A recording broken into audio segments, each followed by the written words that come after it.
Bismillah walhamdulillah, wassalat wassalamu ala rasulillah, amma ba'd.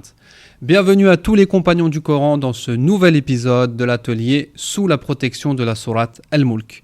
Aujourd'hui, nous avons rendez-vous avec le 11e verset. Et oui, nous sommes le 11e jour de Ramadan. Nous avons déjà passé les 10 premiers jours. Et comme on l'a déjà dit précédemment, on doit monter crescendo.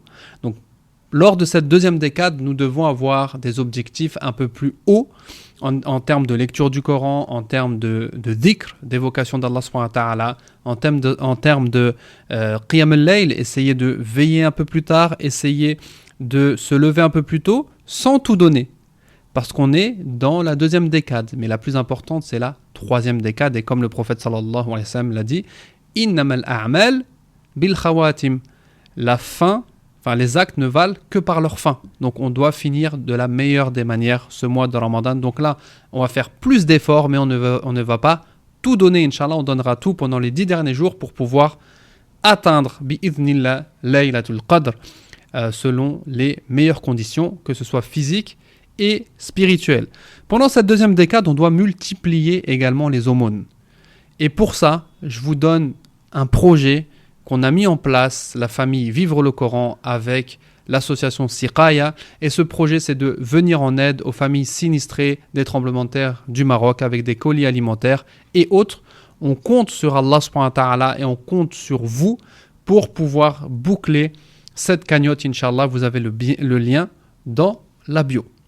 Ceci étant dit, on poursuit notre étude avec la sourate Al-Mulk. Et je ne sais pas si vous vous rendez compte, mais on est au 11e verset. C'est-à-dire qu'on a étudié pratiquement une page. On a étudié une page de Coran pendant ces 10 premiers jours. On va finir la deuxième partie demain, Inch'Allah, avec le 12e verset. Donc demain, vous aurez accès au nouveau support visuel, Inch'Allah, que vous pouvez télécharger ou dont vous pouvez avoir accès en cliquant sur le lien qui est dans la bio également. Et donc, demain, on finit la deuxième partie et on finit la première page. Je ne sais pas si vous vous rendez compte, vous pouvez être fiers de vous. On a travaillé sur une page de Coran sur laquelle nous avons compris les versets du Coran un par un. Mais ça, c'est que le début du travail parce que une fois qu'on aura fini toute la sourate, Inch'Allah, on va travailler sur la mise en pratique. C'est clair qu'on peut travailler sur des mises en pratique concernant les versets. Verset 1, mise en pratique. Verset 2, mise en pratique. Mais nous, ce qu'on va faire, c'est qu'on va prendre le sens de la sourate, le sens global de la sourate, et ensuite, on va travailler sur une mise en pratique. C'est ce qu'on fait sur la plateforme Deviens un compagnon du Coran. C'est parti, on commence avec le tafsir du 11e verset, dans lequel Allah subhanahu wa ta'ala, il nous dit « أعوذ بالله من الشيطان الرجيم فاعترفوا بذنبهم فسحقا لأصحاب السعير. Traduction, ils ont reconnu leur péché, que les gens de la fournaise soient éloignés de la miséricorde d'Allah subhanahu wa ta'ala. Dans les versets précédents, on a vu que les mécréants, ils ont déjà reconnu leurs erreurs lorsqu'ils ont été questionnés. Ne vous est-il pas venu un avertisseur ? Ils ont dit si, mais nous l'avons traité de mensonge. C'est pas nous l'avons traité de mensonge, nous avons traité de mensonge. Nous avons traité de mensonge le messager, nous avons traité de menteurs ceux qui ont suivi les messagers, nous avons traité de menteurs le message, l'unicité d'Allah, les signes d'Allah, bref, c'est le crime qu'Allah subhanahu wa ta'ala ne pardonne pas. Allah il pardonne tout, sauf qu'on lui associe quelque chose. Et ils ont reconnu également d'avoir fait preuve d'un manque d'écoute et d'un manque de réflexion.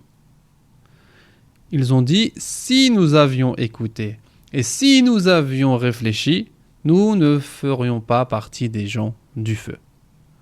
Donc toute cette désobéissance a pour conséquence de faire partie des gens de feu, de Ashab Sa'ir, qu'Allah nous en préserve. Allah subhanahu wa ta'ala, après ce passage-là, donc il affirme que les mécréants, ils reconnaissent leurs péchés. Fa'tarafu bidhanbihim. Allah affirme que les mécréants reconnaîtront leurs erreurs. Cela montre que dans cette vie, ils avaient conscience qu'une chose n'allait pas. En fait, dans le verbe fa'tarafu, c'est le fait d'admettre, c'est le fait de reconnaître, mais c'est dans le fait de reconnaître qu'on aurait pu faire mieux. C'est-à-dire que pendant l'acte, pendant l'épreuve, on est conscient qu'il y a quelque chose qui ne va pas. Et ils reconnaissent leur mauvaise foi en fait. Ils reconnaissent qu'ils ont été orgueilleux, qu'ils se sont détournés de la parole d'Allah subhanahu wa ta'ala, alors qu'au fond d'eux, ils savaient que c'était la vérité. فَاعْتَرَفُوا بِذَنبِهِمْ. Ils ont reconnu leurs erreurs. Est-ce qu'ils espèrent-ils la miséricorde d'Allah subhanahu wa ta'ala? On dit en français, une faute avouée est à demi pardonnée. Est-ce que ça marche dans l'au-delà ou est-ce que c'est particulier à ce bas monde? C'est ce qu'on va voir. Donc, فَاعْتَرَفُوا بِذَنبِهِمْ. Le dhanb, c'est la faute, le péché d'une manière générale. En fait, le dhanb, il y a plusieurs avis. Comme on va le voir dans les leçons de cette sourate-là, il y a plusieurs mots pour indiquer le péché. Et parmi ces mots, il y a le dhanb. Il y a plusieurs avis, donc certains savants ils ont fait la différence entre les différents mots utilisés pour indiquer le péché ou la faute. Et je vous ai mis les trois avis. Wallahu ta'ala a'lam bis-sawab. Donc ad-dhanb, c'est la faute, le péché d'une manière générale. Donc, tout ce qui est faute ou péché, ça rentre dans dhanb. Ça c'est le premier avis. Ensuite, on a l'avis qui dit que le dhanb, c'est le péché qui provoque la gêne et la honte de celui qui le fait. Quand cette personne fait le péché, et que on sait que cette personne fait ce péché, il a honte et il est gêné, contrairement à d'autres péchés. Où il y en a certains, quand ils font un péché, ils sont fiers de faire ce péché-là, et ils se montrent en train de faire ce péché, parce que ce péché n'amène pas une gêne spéciale ou une honte spéciale pour celui qui le fait, alors que dhanb, ça amène ça. Et il y a également l'avis donc que c'est le péché qui suit et hante la personne pendant de nombreuses années. C'est-à-dire que pendant de nombreuses années, on va se souvenir que cette personne a fait ce péché et on va se moquer de lui, on va l'embêter avec ce péché-là. Les gens autres que lui vont l'embêter dans ce péché-là. Et deuxièmement, ce péché va le hanter lui personnellement, il va y penser. Pourquoi j'ai fait ça? Pourquoi j'ai fait ça? Pourquoi j'ai fait ça? Donc voici les différentes définitions du mot dhanb. En sachant que les deux derniers, le péché qui provoque la gêne devant les gens et qui hante, ça c'est pas en opposition. Et donc il y a juste un avis qui dit que le dhanb c'est le péché d'une manière générale, et un autre avis qui dit que le dhanb c'est le péché qui provoque la gêne et la honte, et qui également hante la personne pendant de nombreuses années. Donc ils ont reconnu leur péché, ils ont reconnu leur faute d'avoir mécru en Allah subhanahu wa ta'ala, d'avoir mécru au messager. Voilà. Donc ils ont reconnu leur péché. En islam, il y a deux types d'aveux. Il y a l'aveu qui est utile, c'est celui qui est fait avant la mort, c'est le fait de reconnaître ses erreurs. Et donc Allah subhanahu wa ta'ala nous dit dans Surat Tawbah verset 102, d'autres ont reconnu leur péché. Ils ont mêlé de bonnes actions à d'autres mauvaises. Il se peut qu'Allah accueille le repentir, car Allah est pardonneur et miséricordieux. Donc il y a ceux qui reconnaissent leur péché de leur vivant, qui disent « Oh Allah, j'ai fauté. Oh Allah, j'ai mécru. Maintenant je me repens et je crois en toi. Oh Allah, j'ai fait tel ou tel péché. Je le reconnais. De toute manière, Allah, tu sais tout, tu connais tout. Tu vois tout, tu entends tout. Je ne peux que reconnaître mon péché. » Et dans les invocations du matin, on reconnaît ça. Abu ulaka bidhambi. Je reconnais à toi, je reconnais mes erreurs. Faghfirli, pardonne-moi. Donc, la reconnaissance, l'aveu avant la mort, il est utile parce qu'il va nous permettre de nous repentir. Et cet aveu, il ne peut se faire que si on a une remise en question. Et ça rentre dans ce qu'on appelle tadabbur al-Qur'an. La méditation du Coran, c'est de faire un auto-bilan par rapport aux recommandations du Coran, mais je vous expliquerai ça à la fin de l'étude de la sourate, Inch'Allah. Il y a un aveu utile et il y a un aveu inutile, c'est l'aveu qu'il y a après la mort, comme dans cette situation-là. Cet aveu-là, il est inutile, il n'allège même pas le châtiment. Donc, à la phrase « faute avouée à demi pardonnée », c'est valable dans ce bas monde, mais c'est pas valable dans l'au-delà. C'est pas valable auprès d'Allah subhanahu wa ta'ala. C'est inutile parce que le fait d'avouer, ça se fait dans ce bas monde. Et c'est ce qui... Il y a un rapport avec le verset 2, quand Allah subhanahu wa ta'ala, il dit Alladhi khalaqal mawta wal hayata liyabluwakum ayyukum ahsanu amala. Il a créé la mort et la vie afin de vous éprouver qui est le meilleur en acte. Ceux qui sont les meilleurs en acte, parmi ces choses-là, il y a le fait de reconnaître ses erreurs et de se repentir. Donc 2 types d'aveux. Un aveu utile dans ce bas monde, reconnaître sincèrement qu'on a fait telle ou telle erreur et demander pardon, et un aveu inutile qui est dans l'au-delà. Et encore cet aveu, ils vont le faire juste avant de rentrer en enfer, parce que pendant le jugement, les mécréants, ils vont essayer de mentir, ils vont essayer de... Voilà, ils vont être orgueilleux encore, ils vont essayer de trouver des échappatoires. Mais une fois que le jugement il sera passé, ils vont recevoir leur livre de la main gauche, ils vont voir l'enfer, ils seront poussés en enfer par les anges. Là, ils vont dire, bon, de toute manière, ça sert à rien de mentir, on va être jeté dans le feu. Donc là, ils vont reconnaître en disant, on va reconnaître maintenant, au dernier moment, peut-être que ça va avoir une conséquence positive. Allah subhanahu wa ta'ala, il dit, fasuhqa.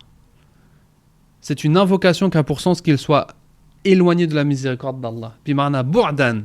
Bu'dan, c'est-à-dire loin. Vous êtes loin de la miséricorde d'Allah. Donc imaginez-vous. Là, c'est la réponse d'Allah subhanahu wa ta'ala. Fa'atarafu bidhanbihim. Ils ont reconnu leur péché.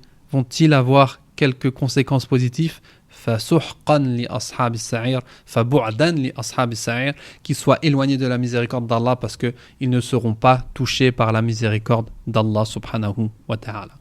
Ashab al-Sa'ir, on a déjà expliqué, donc les gens du Sa'ir, les compagnons du Sa'ir. Ashab, ça exprime al-mulazama, c'est l'inhérence, ce sont voilà, Ashab al-Sa'ir, ce sont les gens qui ne quitteront jamais al-Sa'ir, le mot de l'enfer. Et on peut voir que subhanallah, dans cette sourate-là, al-Sa'ir qui fait référence au châtiment, il est répété 3 fois, comme le mot ar-Rahman que l'on va voir dans les pages suivantes, Inch'Allah, qu'on a déjà vu une fois, mais qu'on va revoir dans les pages suivantes. Et le mot Ar-Rahman, il est également répété 3 fois. Donc il y a un équilibre entre l'allusion au châtiment et l'allusion à la miséricorde d'Allah subhanahu wa ta'ala. Parmi les leçons que l'on peut tirer de ce verset, dans l'au-delà c'est trop tard pour avouer et se repentir. Ça c'est une épreuve que l'on doit accepter dans ce bas monde et que l'on doit faire dans ce bas monde. Malgré les aveux, les mécréants seront privés de la miséricorde d'Allah subhanahu wa ta'ala. La miséricorde d'Allah touchera que les croyants. Même si la miséricorde d'Allah dans le sens du pardon, parce que la miséricorde d'Allah touchera les mécréants au jugement parce qu'ils seront jugés en toute justice. Et ça fait partie de la miséricorde d'Allah. Mais la miséricorde qui renvoie au pardon, aux délices du paradis, aux récompenses et tout ça, ils seront éloignés de cette miséricorde. Dans le Coran, il y a 8 mots pour qualifier le péché, qui ont tous des petites distinctions. Là, je vous les cite juste, mais je ne rentre pas dans les détails, je ne vais pas faire trop long, c'est juste pour votre culture générale. Il y a dhanb qu'on a vu, il y a le ism, il y a al-khati'a, wa al-sayyi'a, il y a al-fahisha, il y a junah, yahoub et munkar. Ces 8 mots sont dans le Coran pour désigner le péché avec quelques nuances. Et dans le verset suivant, on va souffler un petit peu après avoir lu les descriptions de l'enfer, les descriptions des gens de l'enfer, de la situation des gens de l'enfer. Allah subhanahu wa ta'ala va nous réconforter, il va nous rassurer en nous parlant des gens de la foi, de ceux qui craignent Allah subhanahu wa ta'ala et de leur récompense. Mais vous allez voir qu'Allah subhanahu wa ta'ala, il n'utilise qu'un seul verset, car le contexte de la sourate, c'est un contexte de mise en garde, un contexte de menace, donc on n'est pas là pour parler du paradis ou autre, mais Allah subhanahu wa ta'ala, il vient quand même avec un verset qui vient alléger et qui vient surtout faire la transition avec la 3e partie que l'on verra par la suite, Inch'Allah. Comme d'habitude, je compte sur vous pour donner de la visibilité à cet atelier, pour donner de la visibilité au projet Vivre le Coran. N'hésitez pas avec les commentaires, avec les notes. Si vous avez des questions, vous pouvez les poser dans les commentaires ou sur l'adresse mail suivante, contact@vivrelecoran.fr. N'oubliez pas la cagnotte, on est dans la 2e décade de Ramadan, il faut y aller, faut être généreux. Et n'oubliez pas, pour le support, vous avez le lien. Et si vous voulez nous rejoindre sur la plateforme, devenez un compagnon du Coran pour étudier le Coran, et notamment les petites sourates, en commençant par Surat An-Nas et en remontant jusqu'à Juz' Amma, et ensuite les autres sourates, Inch'Allah.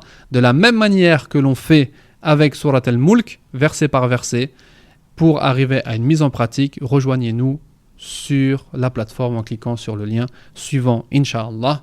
والله تعالى أعلى وأعلم سبحانك اللهم وبحمدك أشهد أن لا إله إلا أنت أستغفرك وأتوب إليك بارك الله فيكم والسلام عليكم ورحمة الله وبركاته